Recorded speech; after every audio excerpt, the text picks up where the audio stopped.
E boom di frodi creditizie realizzate tramite furto d'identità in tutto il Veneto, con l'utilizzo illecito dei dati personali e finanziari altrui per ottenere credito o acquisire beni. Si registrano oltre 1150 casi nell'ultimo anno e la provincia più colpita è Venezia, con oltre 255 casi.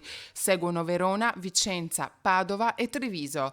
La maggior parte dei casi riguarda l'acquisto fraudolento di elettrodomestici e le vittime sono prevalentemente uomini di età inferiore ai 30 anni.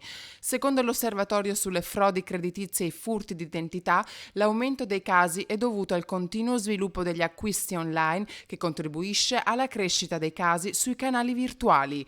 Per la maggior parte si tratta di frodi che riguardano importi inferiori a 1.500 euro relativi a richieste di finanziamento e rateizzazioni di pagamento su acquisti e-commerce.